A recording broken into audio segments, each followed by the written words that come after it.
Happy Black History Month. Welcome, mayors.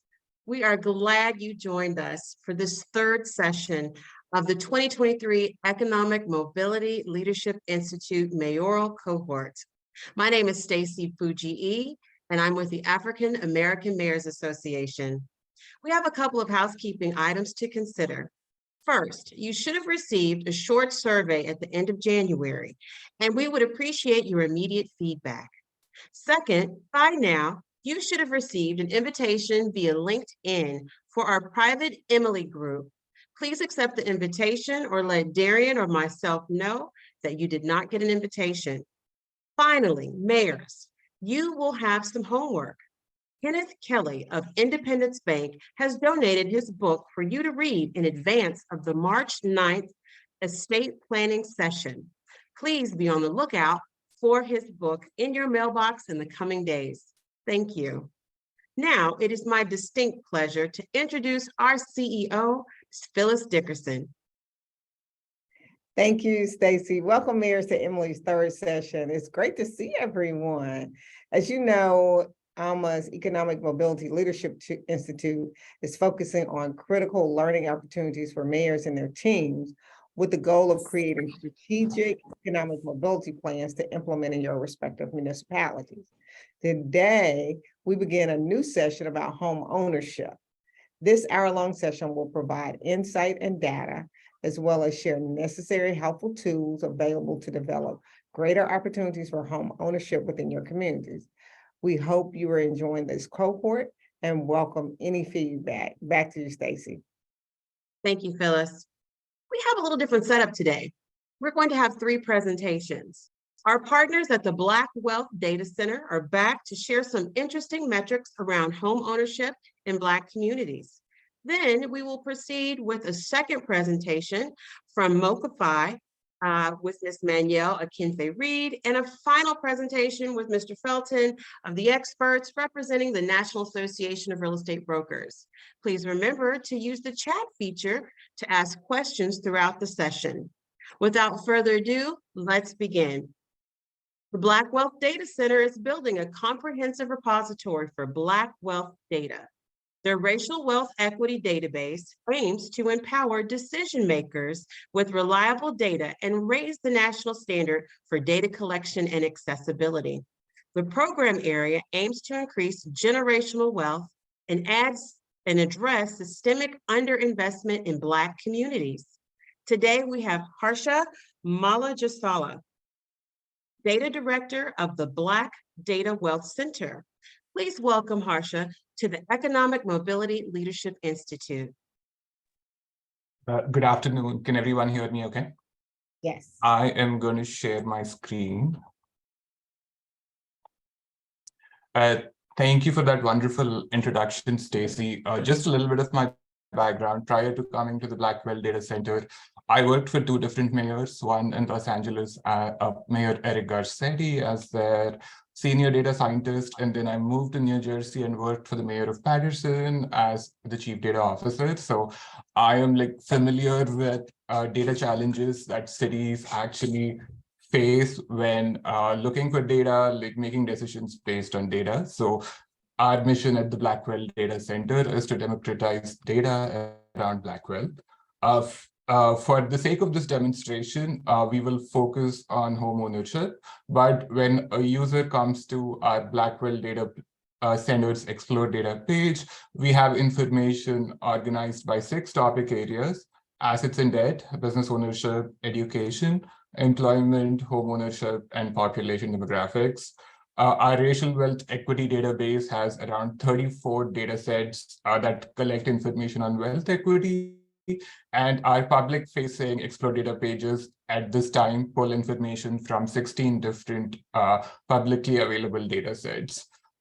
Without further ado, I'm going to go to the Homeownership Blackwell Data Center topic page. When you come to each of our topic pages, you find this navigation bar at the top. We provide information at a national level to provide context around Black wealth in each of our topic areas. Then we zoom into a state and a local level, the local level being most meaningful for mayors and local level organizers. Each of our pages also has a data methodology section that talks about both the data sets, the data transformations, and the data gaps. So the first chart that you see in our homeownership at a national level, it shows information starting at 2018, going all the way to 2021 for three important metrics: interest rate, loan amount, and the property value. So let's see what this looks like for purchase loans. I'm going to pick median as my metric and not average. So you will see that as interest rates dropped across all races, starting from 2018 to 2021, in 2021, Black households still had the highest interest rate, the median value of which was 3%. We can also see what this looks like for the loan amount.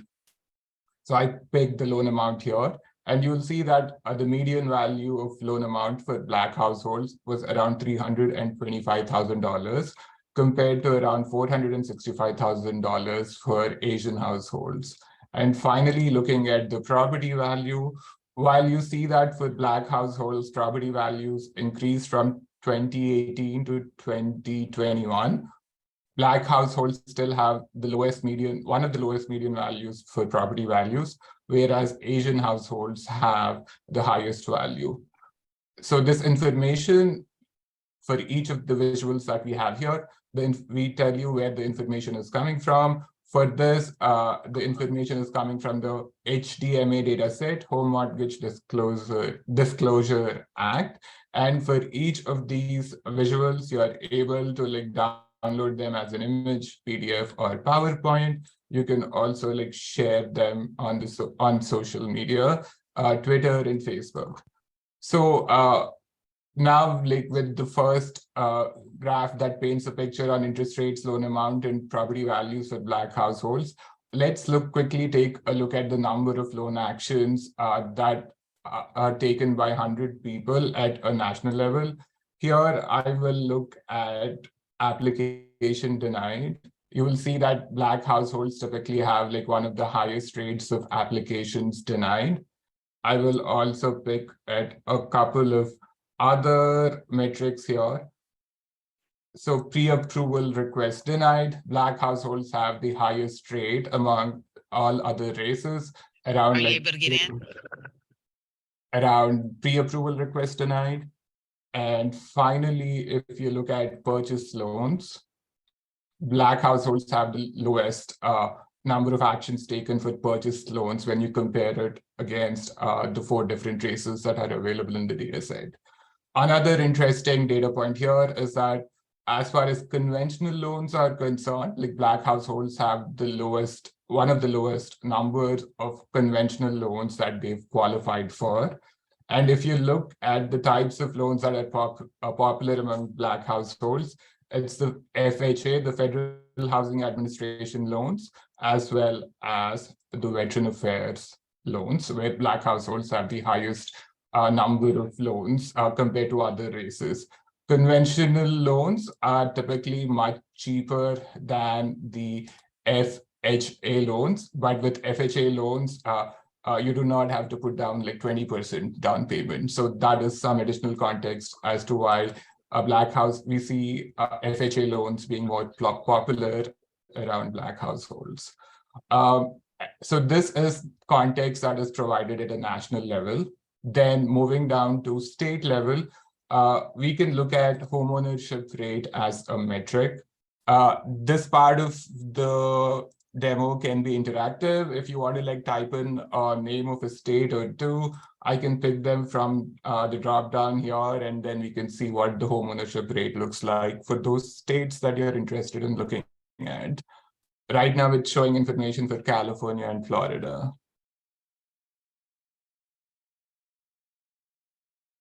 So if I don't see anything coming up in the chat, so I'm just going to pick some of the southern states, for example. So Georgia and let's say Louisiana. So you'll see that for both Georgia and Louisiana, like homeownership rates for Louisiana is around 70%, for Georgia it's around 64%, and you can see how it's changed all the way from 2016 to 2022.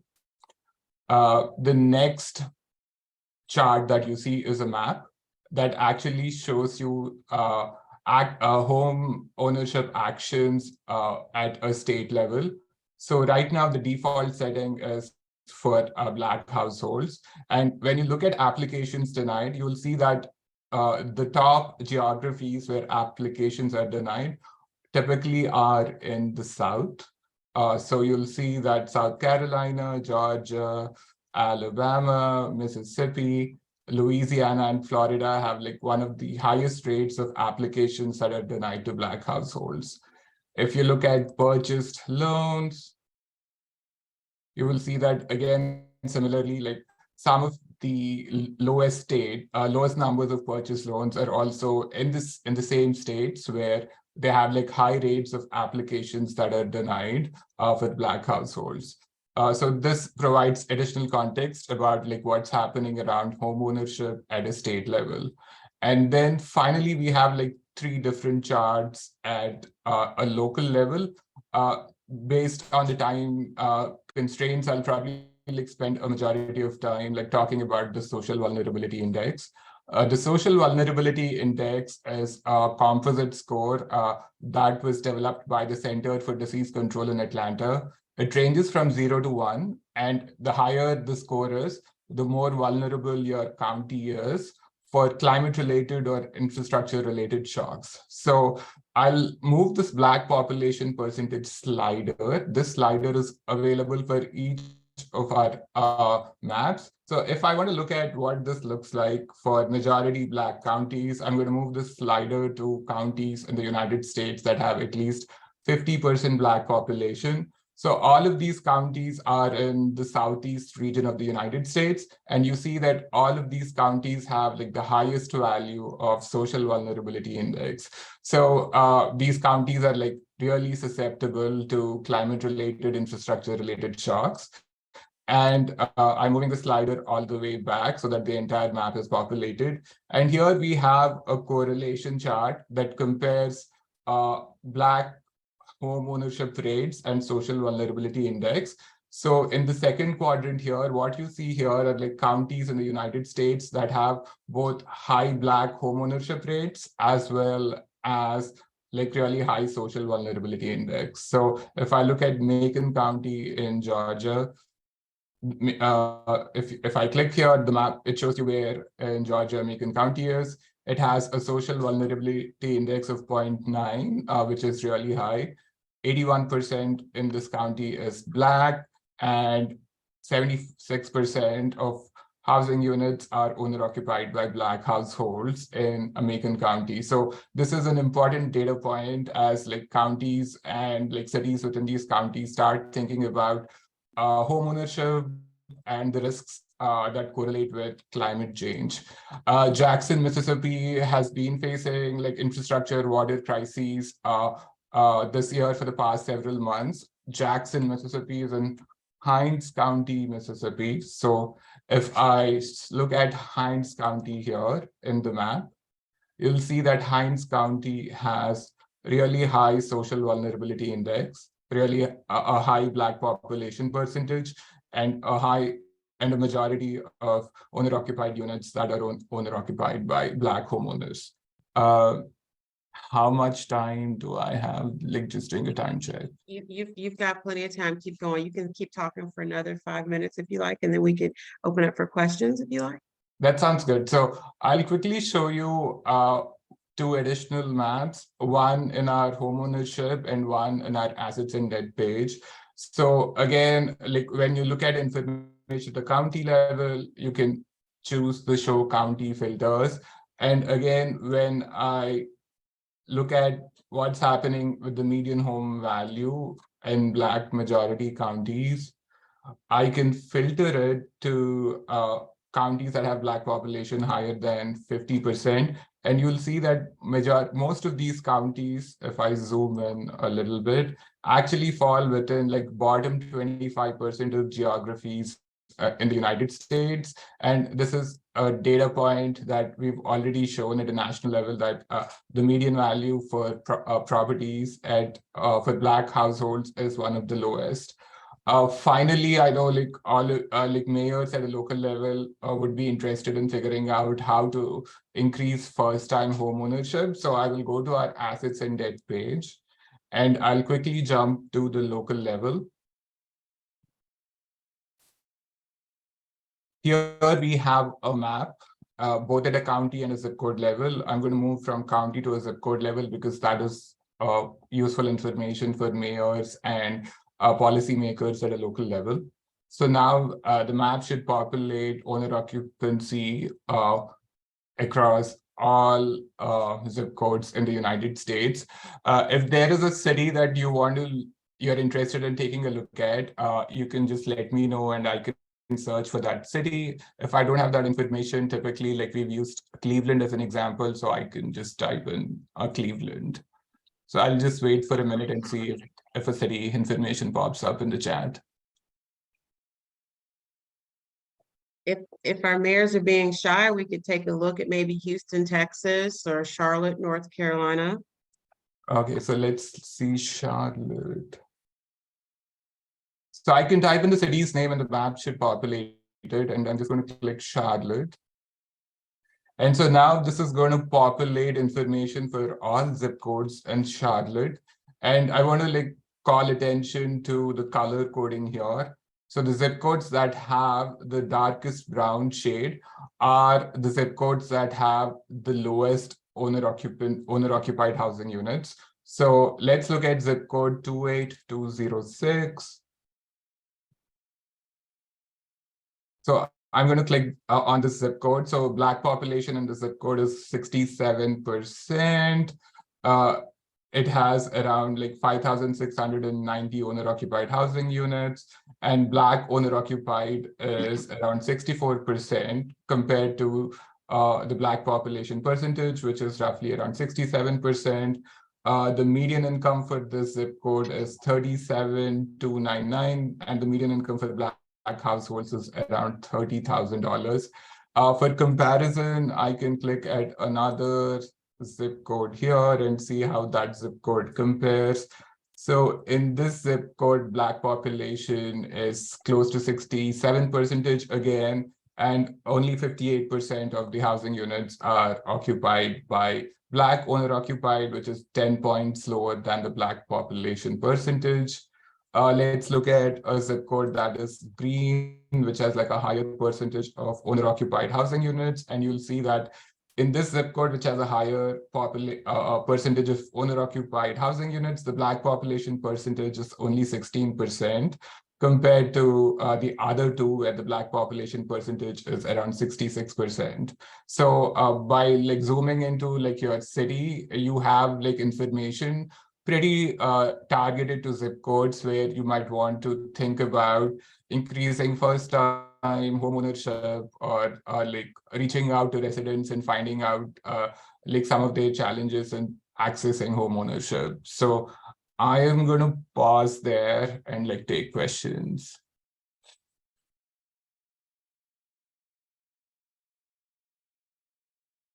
Yeah, could you look at St. Louis County? We have some of this information in our master land use plan, which covers 23 of the municipalities, but it's 90 municipalities in St. Louis County in Missouri. Okay, let me go to a county level and let's see what the information looks like at a county level.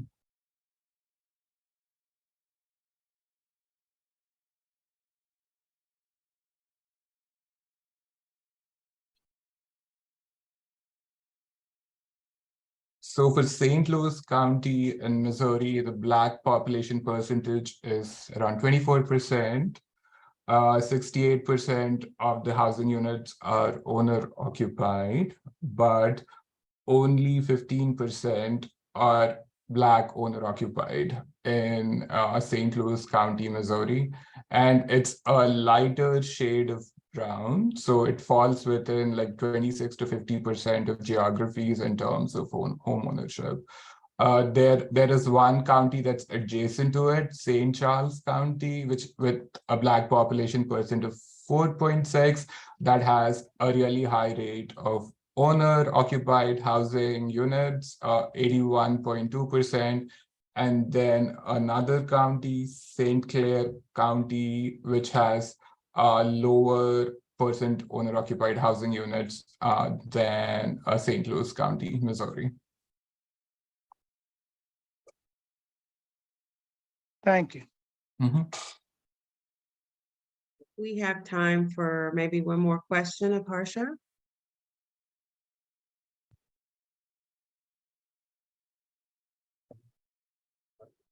Harsha, in the chat, there is a request to look at Miramar, Florida. It's a city or a county? Let's see. I believe it's a city. Okay. Let's go to zip code level. I think it's near Broward or Miami-Dade, but I'm beyond my geographic understanding. Miramar, Florida. Let's see what it looks like. So there are like a lot of zip codes here that fall within like the bottom 25% of geographies in terms of home ownership. So let's pick one. So this zip code 33024 has 18% Black population. 63% is the home ownership rate for this zip code. For Black households, it's around 12%. For white households, it's around 66%, and for Hispanic households, it's around 42%. We can also like look at a zip code here that has like much higher rates. This is 33029. Here, the median income is higher. So the median income for this zip code is $125,000. So that could also tell you like why home ownership rates in some zip codes are like much higher than in others. And here in this zip code, around 90% are like 90% occupied by, that's the home ownership rate for this zip code compared to 33024. Harsha, Anita posted a few of the zip codes for Miramar, 33023. 33023, let's see. Yes, please. Okay, 33023, it's still in the bottom 25%. Its Black population percentage is 53%, closely. 65% is the home ownership rate. For Black households, it's around 49%. A median income by zip code is around $58,000. For Black households, the median income in the zip code is $56,000.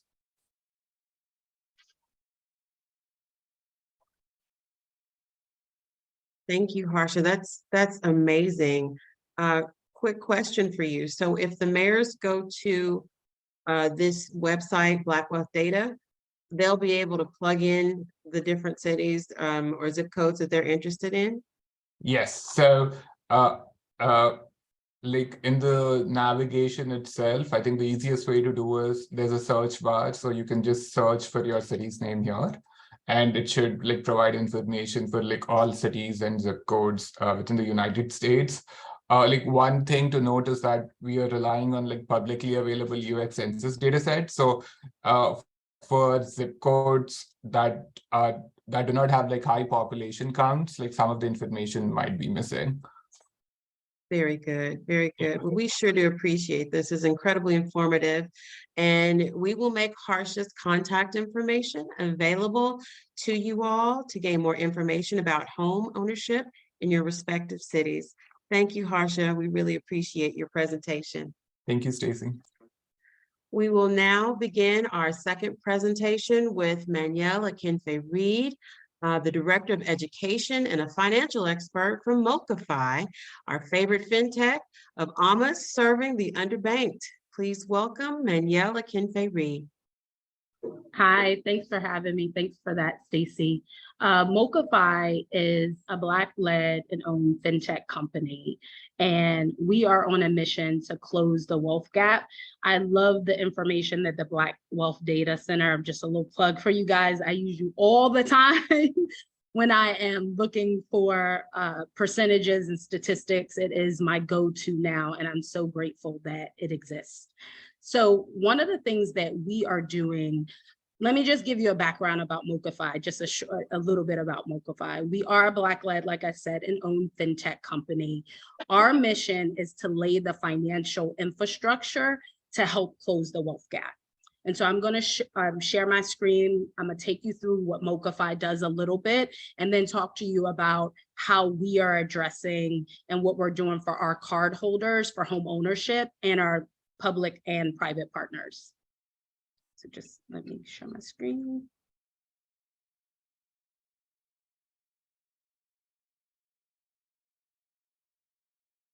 Do you see my screen?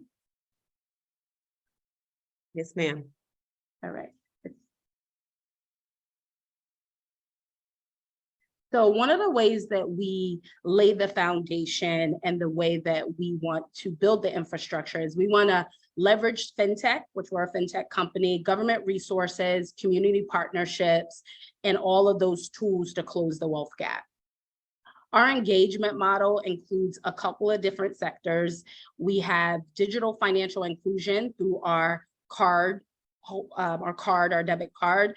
Private sector collaborations. We do work with a lot of private sector clients, Wells Fargo, Edward Jones, a number of them. Financial services as an infrastructure. So we do have relationships with municipalities. We are the biggest distributor of universal basic income. We have partnerships with St. Louis. We have partnerships with LA. And we have strong bonds with community-based organizations. So we use all of these tools to help us in our mission. So financial services as an infrastructure. Our idea is really to bring low-cost, high-quality financial services to communities that are traditionally underbanked. We do that by delivering emergency assistance. So working with organizations and municipalities to deliver emergency cash assistance on our card, our immediate response card. We do that through government efficiency, so streamlining the delivery of these funds to people so that they are able to get it into their pocket and into their money management cycle sooner. Financial inclusion, so creating a space for unbanked and underbanked to participate in the market. And our accounts we do it two ways with our bank account and our immediate response program. So our bank program, I'm just going to go over it really quickly, works just like a traditional banking account, checking account. But a couple of differences is that we do have early direct deposit. We have no ATM fees at over 55,000 all point ATMs, no fees for cash deposits, no minimum deposit, no money transfer fees. We also, if you enroll in our rent reporting, which is a feature that people really enjoy, and also because this community, the unbanked and underbanked, they're also often struggling with credit. This allows us to report a trade line. If they enroll in rent reporting and are reporting consistent payments to their rent, we can report those that activity to Equifax and TransUnion. And it also, again, has Apple Pay and all the features as a normal bank account. Our immediate response card, so those are our two paths. So our direct-to-consumer card that works just like any other ATM. And then our immediate response card is what we use with nonprofits and also municipalities to deliver funds. So whether it's COVID relief, when we're talking about home ownership, if there's a large program in which you are doing down payment assistance, this is the program that we will work with you and our team would put you in for those type of services. The one thing is this one source deposit. So you can't interact with it like a bank account. However, it does give that distributor of funds, convenience for having that one source of deposit.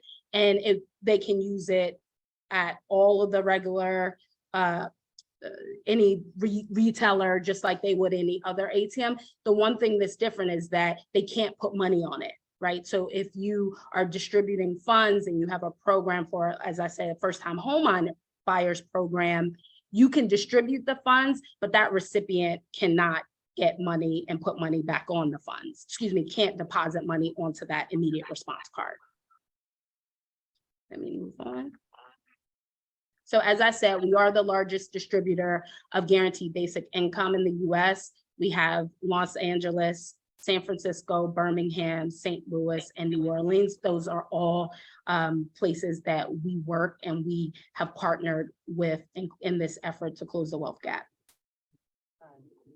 So just getting into how we are looking at home ownership and what tools we are providing to our card holders, as well as our partners. We know, I won't go over the statistics because we just heard a lot of them and they're the same across the US. We know that, no need to belabor that point, but the idea for us is to give our individuals access to human capital, human, social, and financial capital.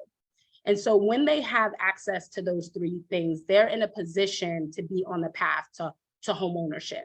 So we do that through our product called the Blueprint. And the Blueprint is an app and it creates access to all of these things that I just spoke about. So just taking you through the Blueprint, you could download it at the Apple Store or any other, or what's the Android store? I don't even know the name of it, but you, the others, you can download it there. And it stores all your financial documents. So you're able to look at your net worth. You're able to look at your credit score. You're able to put in your goals, your financial goals. And the idea with the Blueprint is to provide a tool that tracks your path to home ownership. Built within the app is a monitor that tells you based on what you've put in there, if you're ready for home ownership.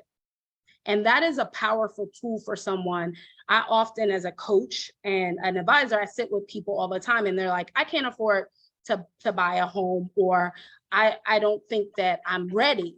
But this tool in the palm of your hands, this app will allow that person to put all the information in, and it will tell them if they are ready to, based on some criteria that we put in, as well as criteria that we work with a partner. So big data, as I said, it gives you your credit score. You also have financial literacy built within the app. So if you're on that path to home ownership, you can get the basics of what it looks like. How do you pick a loan, the different types of loans? And this is a great program because it's built right into the app. So while you're seeing if you're ready, you're also learning along the way. And then, of course, based on, you can share your documents with any of your lenders or your advisor or your financial coach. So this is a really good program to partner with for any first-time home buyer program, to really get the user into the process of seeing along the way if they are ready to purchase a home.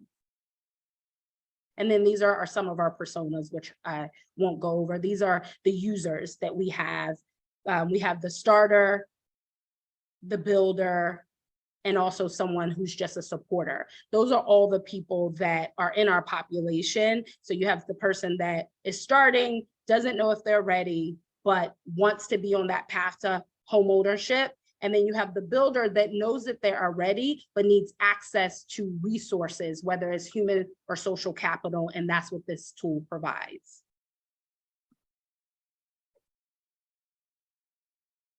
Any questions on the Blueprint? Danielle, I have a question for you. Yes. If a mayor, you listed some cities that you guys have worked with, if a mayor wanted to include Mocafy in one of its homeowner initiatives, what would they need to do? So they would need to get in contact with Christina Cheney. She is our relationship director. I am standing in the gap for her today, but she will be reaching out to each of the mayors to follow up after this presentation. And we would customize a program based on whatever the criteria is for that mayor city. Very good. Do we have any other questions for Ms. Manuel?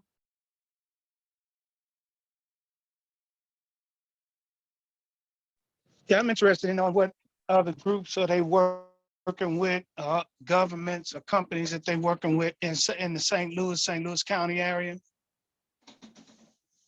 So right now we are working with our public partner is our private partner is Edward Jones, and then with the city of St. Louis, let me get, I think that it's in here, the list of what we did with St. Louis. Just give me 1 second. It doesn't come off the top of my head because I am not in that group. So we do emergency rental, ERAP, we call it, emergency rental assistance programs and cash assistance with the city. So we distribute that on our immediate response card. Yeah, the reason I was asking because the great need, but you know, we find that a lot of nonprofits will say that they do certain things, and what we found is that they don't. When we looked at the Normandy School District, it was over 61 nonprofits that said that they were servicing Normandy Schools Collaborative. We were the ones that uncovered it, a group of our 24-1 municipal partnership, that most of those organizations just using them to get grant funding, but we're not providing any service. Because of that, once we let the school district know and they did research, they were able to eliminate 31 nonprofits that they could see had some who had done very little and some who had really done no services in Normandy Schools Collaborative at all.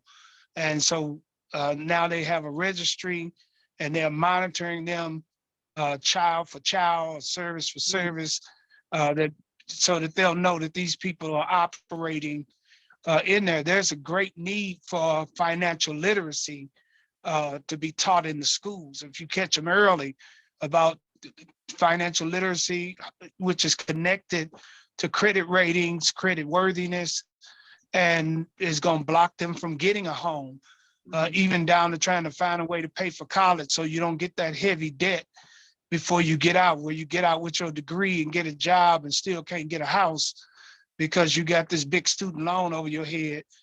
That is needed.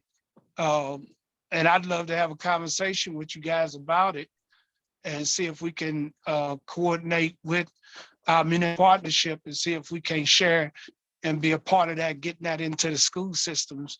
I presently work with 2 school districts, and it's needed in both of them.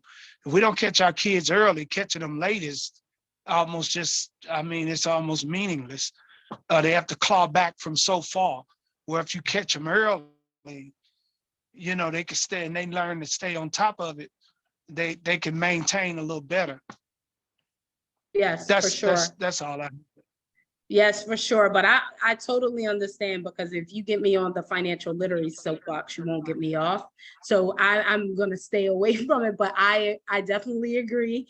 And I will definitely have Christina follow up with you. The one thing that there was a question in the chat. Yes, basic budgeting is included. When you go into that app, it really is robust. It gives you a full overview. You put your goals in and you actually can you put your bank account, you load your bank account. So it really sees your activity. So as you're on that home ownership journey, you're going to see the activity along the way, and it's going to give you a book, you're ready. And then the idea for Mochify is to build that connection to a partner that could then help you with that social capital to talk to you kneecap to kneecap about your loan. You can meet with one of our coaches. So it's a really personal experience. Fantastic. Manuel, do we need to do anything to reach out to Christina on behalf of the mayors, or was that something she was going to do to connect? Yes, she will reach out to them directly. Very good. Thank you so much. You're That welcome. was a very informative and wonderful presentation. Manuel's contact information will also be available to you all to gain greater insight into MoCaFi's initiatives, and be on the lookout also for a call or some type of contact from Christina Keat at MoCaFi. So we are thrilled to work with them, and we appreciate your presentation. Thank you so much, Manuel. I'd also like to point out to all of our mayors listening today that the Black Wealth Data Center they posted in the chat, they will have office hours that you can sign up for on Candidly.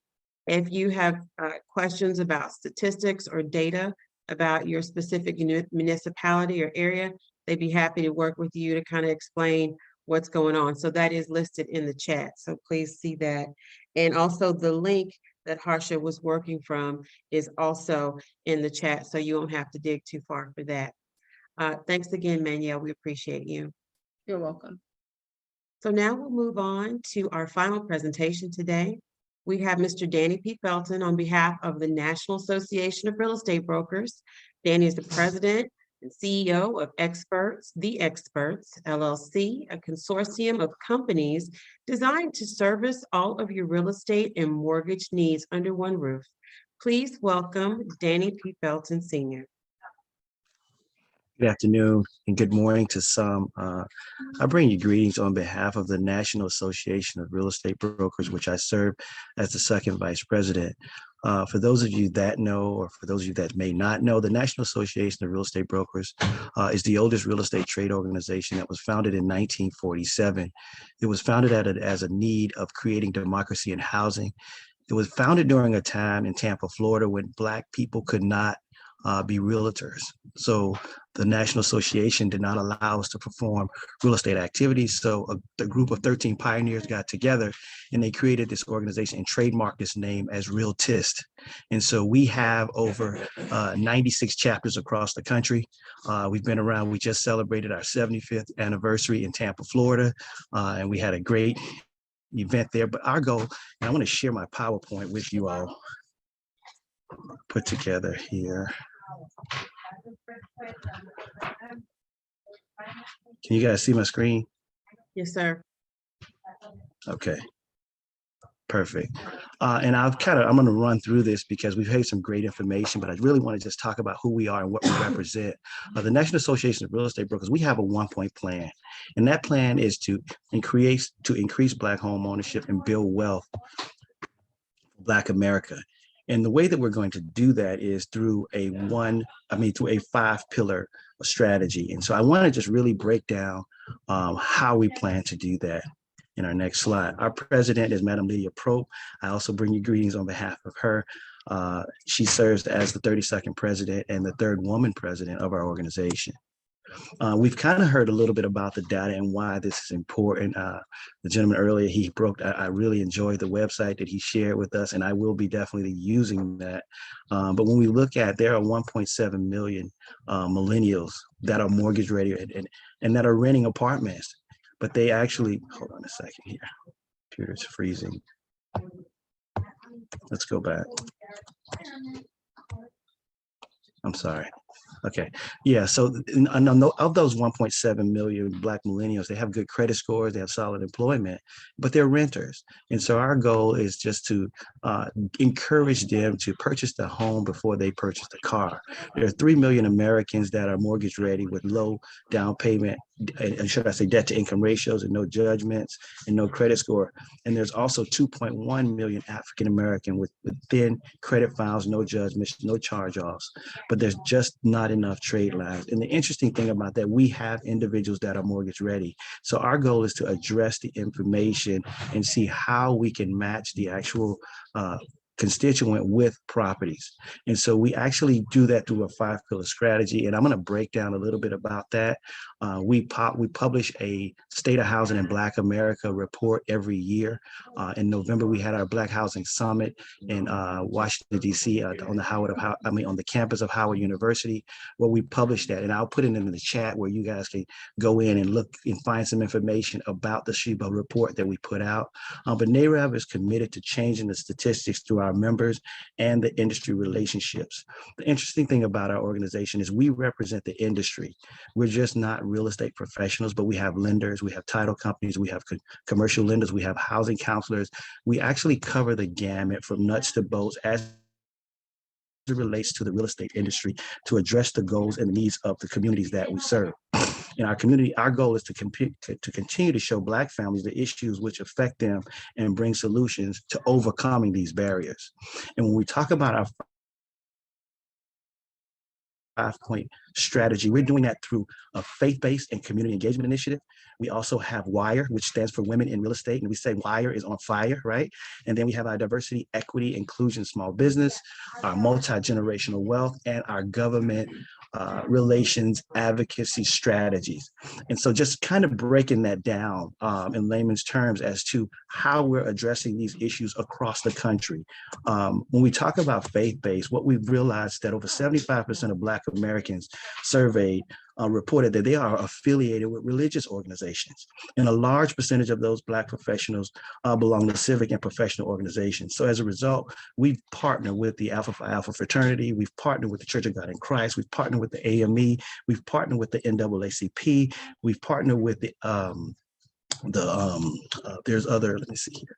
We've partnered, some of our other partners consist of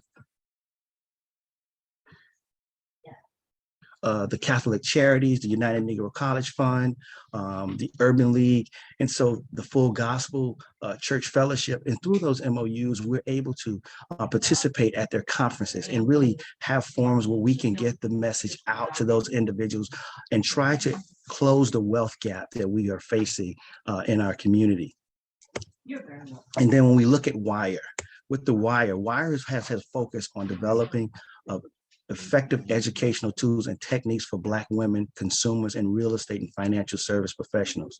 The goal of this initiative is to increase access to financial information and capital for Black women, and also to increase the homeownership and real estate investments for Black women, and also to develop affordable housing for Black women as well. And so we have women's sessions, which we actually have panelists to come in and talk about the different opportunities that are available for women and women-owned businesses.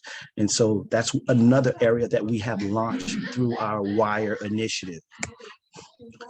They just rolled out a white paper. And so we did a study just to kind of see, the movement, see the activity and the things that impact Black women. And through that, we're able to now respond and address those issues. Thirdly, we have our diversity, equity, and inclusion. And so basically, we've discovered that, hey, we not only want to be invited to the party, we not only want to be invited to dance, but we want to also be able to select the music. When we talk about diversity, equity, and inclusion, we want to be able to educate and inform individuals in the next generation about the possibilities that minority of other income opportunities. So we look at minority certifications and we look at procurement opportunities. We actually have went and helped our members to become 8A certified and MBE certified, because we realize that there are a number of unsolicited opportunities that we don't participate in as real estate professionals. And so we've identified those opportunities, and our goal is to really have members of our organization to sit on your boards, to be the interested, the real estate consumer, to be able to be that industry professional to share information on the specific areas, that these mayors are represented in. And our goal is to also inspire the next generation of real estate entrepreneurs at the college and high school campuses. So we've actually, every quarter, we've gone to an HBCU, we've gone to Miles College, we've gone to Houston, Tulsa, and San Antonio, we've gone to Texas Southern. We have MOUs with these colleges. And most recently, we were at Howard University, where we had a forum where we were able to talk to these kids about credit, talk to them about careers in real estate, talk to them about the importance of home ownership and how, home ownership could, be a vehicle to create wealth versus being tethered to a 30-year mortgage. Because right now we have, millennials and the next generation, they're feeling like home ownership as a burden because they've experienced things, with their parents in 2008 to say, hey, my mom lost her house, so I don't know if that's the right thing to do. But being able to sit and have these types of conversations to kind of make them realize that, creating, or should I say wealth creation, in our community, it has mostly came through home ownership. And so we've been able to provide those types of sessions around the country. We also wrote a skit called Build It, Keep It, and Pass It On. Really telling them about not just building wealth and keeping wealth, but being able to pass it on, where we have realized that we've lost a generation of wealth as a result of our parents and our grandparents not having the proper instruments in place. So we deal with the probate issue, we deal with the wills, we deal with the trust, so we've actually had those say, hey, go back and talk to your families and have those conversations about, grandma, what's going to happen if something were to happen to you? Do you have a will in place? Do you have a trust in place? Do you have some type of estate planning? So we've actually raised the conversation. That's the purpose of this play that we created. And then we have the multi-generational wealth. Our goal is to actually do it on a lifestyle specific, through lifestyle specific initiatives. And so we actually have a youth conference that we host. When we have our conferences, we made it a part of the conference that we have a youth session specifically for the youth. So we most recently in our national conference, we had over 180 youth to come in and learn about credit, learn about money, learn about a career path, learn about just, simple things, as much as, we had some of them to get CPR certified, because we've realized that, a lot of times we have these youth that are taking care of grandma. And so we've had situations where grandma, there was an emergency in the house and the kid did not know what to do. So having a child to be able to respond to those issues helps, the family and strengthens the neighbor, strengthens what we're about. And so we have our Gen Zs and millennial consumer forums when we go to conferences, as well as we have a session for our seniors. And lastly, we have our government relations. NARAB, through our National State of Housing in Black America report, we continue to inform and educate and share data that tells the true story about home ownership and the needs in Black America. And we do this we have forums at the Congressional Black Caucus annually, where we will talk to issues that are, that we're facing in our community, as well as through our Black Housing Summit, which we have in November at Howard University. At this time, I'll take any questions if you have any. Thank you. Do you know what date you'll be at Howard University? I have a daughter that's at Howard. She's in poli-science. She'll be going into law school as well. And so what dates will you be at Howard University? We were just at Howard in November, but we're in the process of having a conversation with the School of Real Estate to go back to, because based upon the play and the Sheba report and the Black Summit that we did on the campus, it has piqued some interest. So I can get your information and I could share with you when, as we continue to build out this relationship, where we'll be there more often on that campus. Okay, thanks. Danny, quick question for you as well. You shared quite a few awesome events that occurred. Do you all have maybe like a calendar of events so that we could socialize that with the mayors and maybe see if there's any type of overlay where people can attend or just understand more what you're doing? Yes, please. You can actually go to our website. We have a calendar there. We're going to be at the end of the month, we will be in San Diego, California. And then in August, we will be in Houston, Texas. And so we also have other events, like I said, in most of the cities represented here, we may have a local chapter. So it's very important also that we sort of pair the mayors or the mayor's constituents with that local chapter, so we can actually, participate and see how we can provide housing advice as it relates to the issues that impact our communities.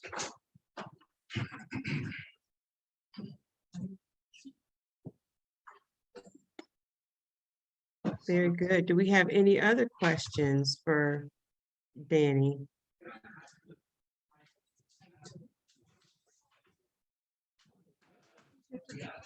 Danny, if you just could remember to drop the report in the chat, that'd be great. I'm I interested. will. I will. I will. Well, having here none, I thank you all for this opportunity to be able to present. And like I said, I'll stick around. I'll put the information in the chat, and any other questions that may come up, I'll be more than willing to answer those questions. Well, thank you, Danny. We appreciate your helpful and informative presentation. Mayors, Danny's contact information will be available to you as well. Well, we've had 3 amazing presentations today. I hope they were informative to you. All the information shared in the chat, we will also try to circulate that in our private LinkedIn group. I'd like to thank everyone for joining us today. We've recorded today's session and we'll make it available online. You will be able to see the links and the products discussed today in the EMLI LinkedIn group. Again, special thanks to our partners at the Black Wealth Data Center, Mocafy, and NARAB for closing out our first home ownership session. Our next session will be on February 23rd, 2023 at noon, focusing on home ownership yet again. Be sure to follow us on social media at Our Mayors and visit us online at ourmayors.org. Thank you for joining us today, and that concludes our session. Have a great one. Bye-bye. You Thank as you. well.